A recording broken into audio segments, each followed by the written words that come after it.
19 година, час новин на АТР. Ви дивитеся «Заман». Підсумки 7 лютого, 1441 день анексії Криму. Студія Ескандер Меметов. У цьому випуску розкажемо про таке. Крим здали 23 березня 2014-го. На черговому засіданні щодо Віктора Януковича назвали винних у здачі півострова. 12 з 13. Окупаційний суд відхилив майже всі апеляції у справі про одиночні пікети. 3 роки за критику Кремля у соцмережі. Перший засуджений за публічні виступи проти анексії Криму Рафіс Кашапов розповів про політичне переслідування. Замість мосту – екологічна катастрофа. У будматеріалах для Керченської переправи знайшли отруту.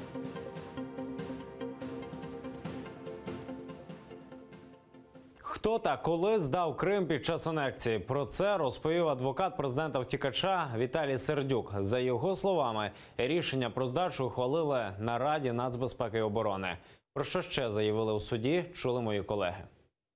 Крим здали 23 березня 2014 року. Саме цю дату називає адвокат президента-втікача Віталій Сердюк. Цього дня тривало засідання РНБО, стверджує захисник Януковича і посилається на протокол допиту тодішнього виконувача обов'язки міністра оборони України Ігоря Тенюха. В ньому йдеться, що Тенюх на засіданні доповідав про ситуацію на півострові, пропонував іти на прорив. Тенюх надав свідчення, і зараз ми будемо їх чути, про те, що 23 березня під час засідання Ради національної безпеки України з ініціативи Полторака та Пашинського було прийнято ганебне рішення виводити військові частини з Криму з гордо піднятим знаменем. Тому це є підтвердженням умисних дій, що керівництво, яке прийшло в 2014 році до вищих посад держави, умисно здали Крим, і відповідні рішення мають бути покладені в підставу їх кримінальної відповідальності. Ані Полторак, ані Пашинський поки цього не коментує. А от Валентин Наливайченко, екс-голова СБУ, на суді повідомив, захоплення Криму Росією готувалося саме за участі Віктора Януковича та керівництво силових структур ще з початку 2010-го.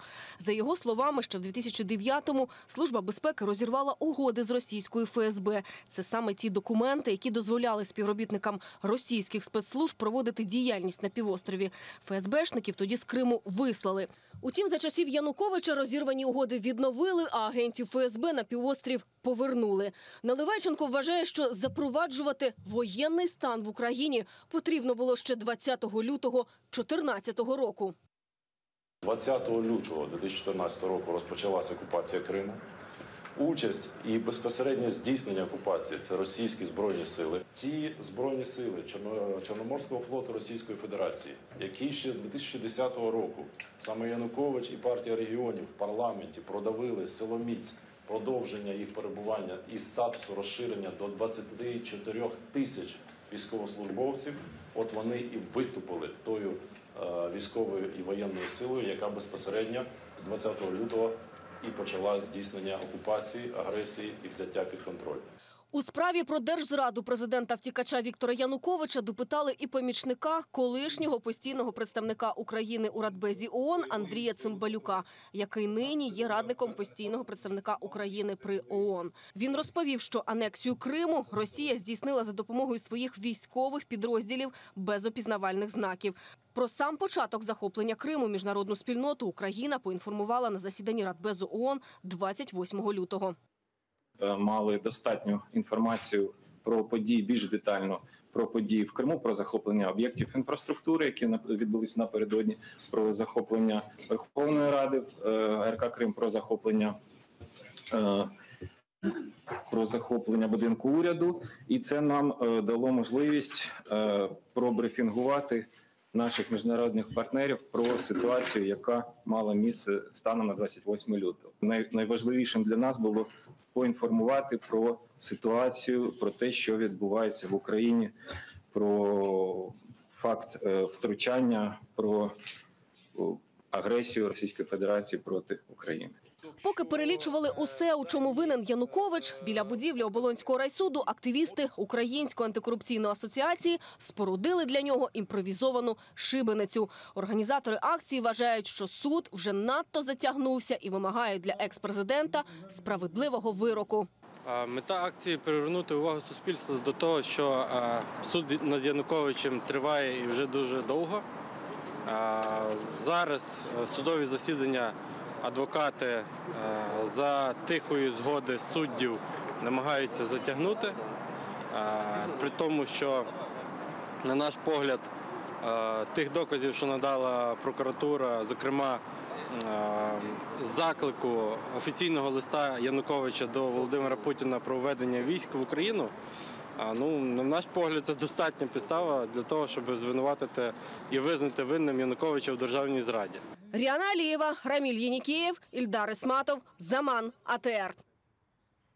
Парламент чекає на жорстку реакцію світу щодо виборів президента Росії на території українського Криму. Відповідний проект постанови про звернення до світової спільноти вже зареєстрований у Верховній Раді. Незабаром має бути винесений на голосування.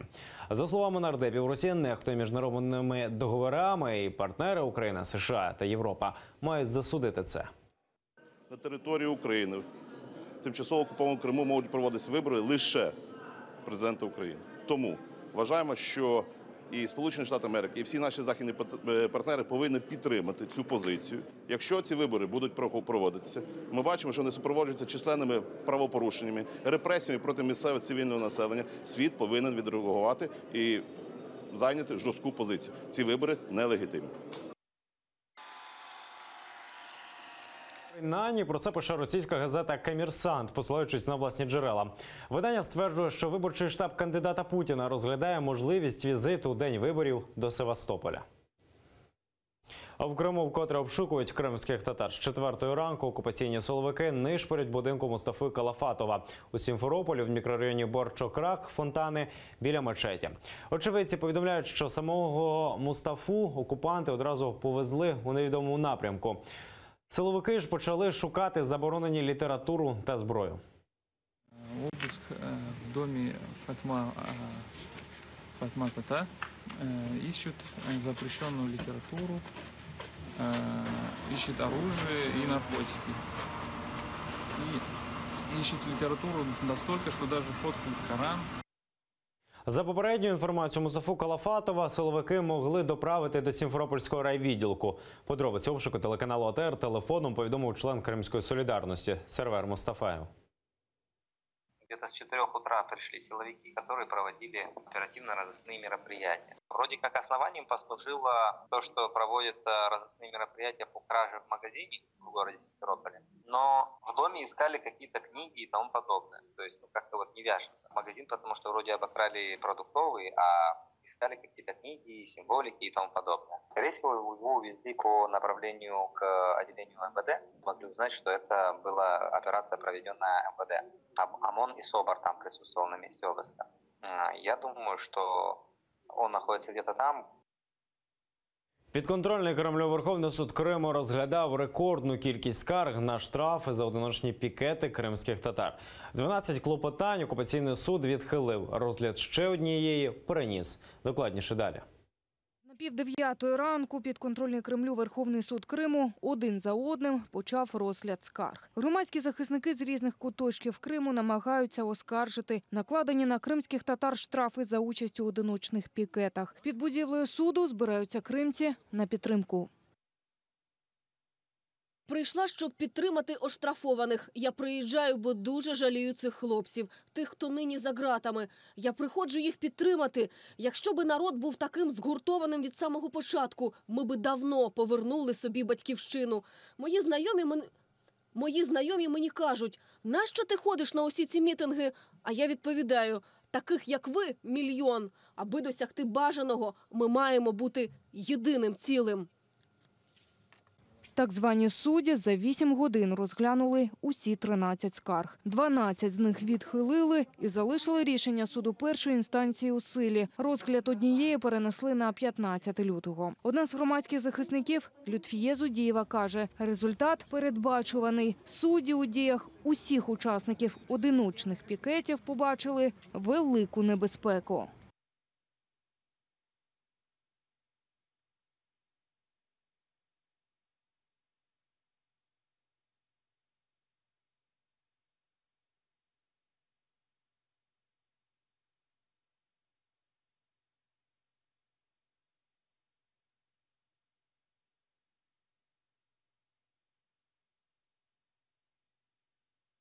Торік, 14 жовтня, понад сотню кримських татар вийшли на головні автотраси Криму. Це сталося наступного дня після масових обшуків у Бахчисараї. Учасники пікетів тримали в руках плакати «Кримські татари – не терористи». Тоді окупаційні силовики затримали більшість з них. Мустафа Мурахас згадує той день.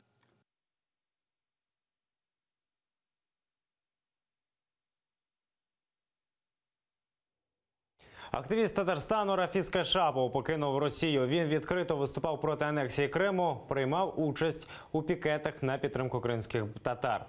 За це Кремль засудив його на 3 роки. Зараз він в Україні буде просити політичного притулку. В якій саме країні, поки не визначився.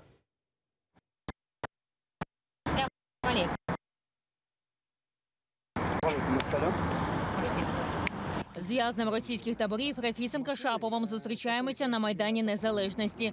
Це місце зустрічі він обрав сам і не випадково. Мой брат-близнец Рафис Кашапов вот тут стоял, защищая свободу украинцев, осуждая агрессию президента Российской Федерации Путина. Брати-близнюки відкрито засуджували окупацію Криму Росією і війну на сході України.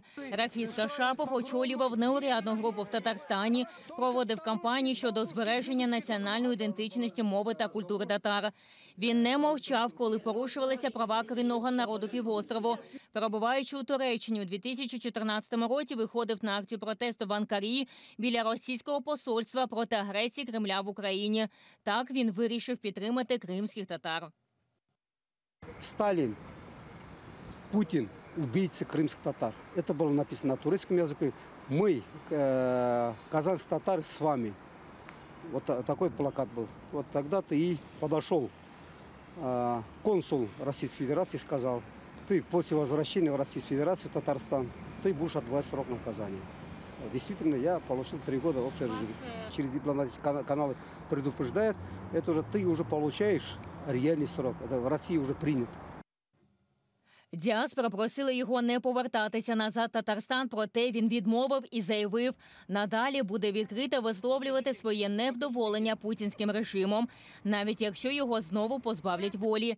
По приїзду на батьківщину у нього вдома ФСБ провели обшук. Рафіса Кашапова заарештували та звинуватили в закликах до порушення територіальної цілісності Росії.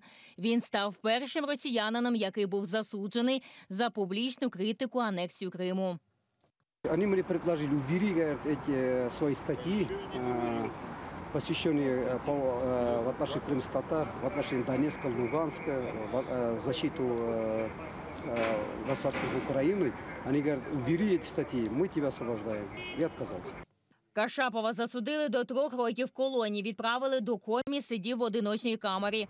Згадує, на прогулянку пускали тільки на 1–1,5, а щоб обмежити його від спілкування з людьми, перевели на нічну зміну. За 3 роки перебування Кашапова в колонії його рідним вдалося домогтися побачення лише 1 раз. А листи підтримки через цензуру йому не передавали навмисне.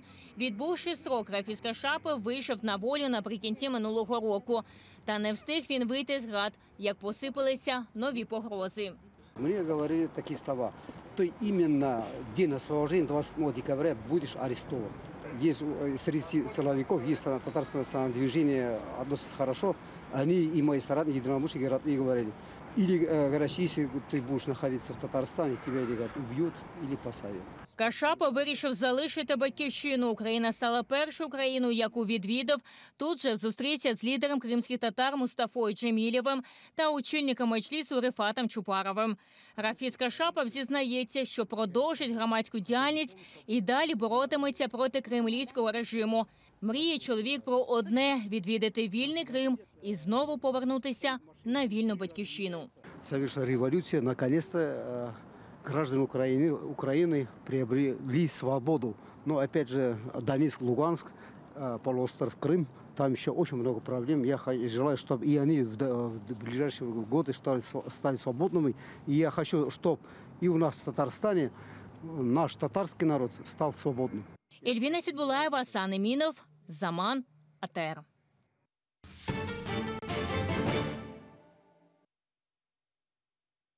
Отруйна переправа. Пісок, який використовують для зведення опор Керченського мосту сумнівної якості. Лише миш'яку там, за даними Міністерства з тимчасово окупованих територій, у 500 разів більше допустимої норми. Екологи вказують на ще одну біду. Будівництво Керченського мосту перетворить Азовське море у Чорноморську затоку. Українські урядники заявляють, Росія мусить відшкодувати завдані кримському довкіллю збитки і вже готують позов до суду. Подробиці далі в сюжеті. Це дамба Нижньочорбашського хвостосховища. У 60-х роках сюди скидали отруйні рештки переробки залізної руди Камиш-Бурунського комбінату. В 1994-му підприємство працювати перестало, проте лишився пісок, щедро здобрений миш'яком, фосфором і хромом. І вже сьогодні на території дамби працює російська важка техніка. Отруйний ґрунт став у нагоді при будівництві Керченського мосту. Видобувають його незаконно і неконтрольовано. Як наслідок, небезпечні речовини і в повітря піднімаються, і море забруднюють. Окупований Крим, кажуть екологи, вже на межі екологічної катастрофи. Першим, за словами експертів, удар на себе візьме Азовське море. Ця дамба практично перетворює Азовське море в Чорноморську затоку, де буде змінений хімічний склад води. Зміна хімічного складу морської води в Азовському морі призведе до загибелі більшості видів флори і фауни, яка там зараз знаходиться. Відбувається замулення значної частини цієї території. Зникати представники морської фауни і справді вже почали. Найбільш чутливим виявилися чорноморські дельфіни. Їхню масову загибель пов'язують у тому числі із будівництвом Керченського мосту. Дельфіни є дуже чутливими до будь-яких змін в середовищі їхнього існування. А це такі, знаєте, тотальні і категоричні зміни. І от ця загибель дельфінів в першу чергу пов'язана саме з цими будівельними роботами, які є незаконними ні з огляду на природоохоронне, ні з огляду на міжнародне законодавство. Офіційно видобуток сировини на колишньому звалищі токсичних відходів заборонений. Таке рішення ще у травні прийняла підконтрольна Кремлю Керченська міжрайонна природоохоронна прокуратура. Та за даними Українського міністерства з тимчасово окупованих територій, пісок видобувають. Кримські компанії «Генінвест» та «Магістраль» підписали відповідний контракт з Камиш-Бурунським комбінатом. В результаті такої співпраці площа розкопок вже перевищила 64 тисячі квадратних метрів. У відомстві визнають, ресурси, як і земля, з якої їх видобувають, підконтрольні Україні, однак завадити злочинній діяльності влади окупантів не можуть.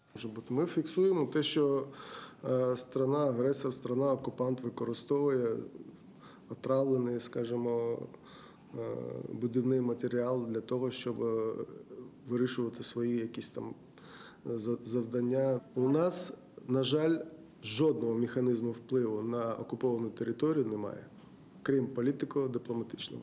Для України це підстава позиватися до суду і вимагати від Росії компенсації завданих збитків. Про це заявив народний депутат України Андрій Тетерук. Ми зараз спостерігаємо за розробкою кар'єрів, і все це значно погіршує екологічну ситуацію в Криму, а по-друге, вони порушують низку законів України, міжнародного законодавства, і це все ретельно фіксується прокуратурою півострова Крим. З токсичного піску чи з будь-якого іншого, але Керченський міст, попри всі зусилля Росії, може не встояти. Екологи переконані, тектонічний розлом у Керченській протоці неминуче спричинить його руйнацію, а всі будівельні матеріали, опинившись у воді, вкінець знищать те, що залишилося від Азовського моря. Тетяна Солій, Микита Проскурін, Заман, АТР. У підготовці запуску Falcon Heavy Ілона Маска на Марс брав участь український літак. Руслан перевозив складові надпотужної ракети-носія. Для цього місяць тому український літак подолав близько 4000 кілометрів за 4,5 години. Напередодні компанія американського бізнесмена Ілона Маска SpaceX запустила з мису Канаверал найпотужнішу у світі ракету Falcon Heavy. У космос полетів електрокар Тесла. Це червоний кабріолет Ілона Маска. За його кермом манекен у скафандрі, він слухає Девіда Боуї та везе із собою диски з творами фантаста Айзека Азімова. На приладовій панелі авто напис «Don't Panic» – без паніки. До запуску ракети у компанії готувалися 7 років. Це всі новини на цю годину. Не пропустіть наступний випуск «Заман підсумки кримсько-татарську» менш ніж за годину. Зараз на АТР програма «Акшам» із Любомиром Ференцем. Будьте з нами.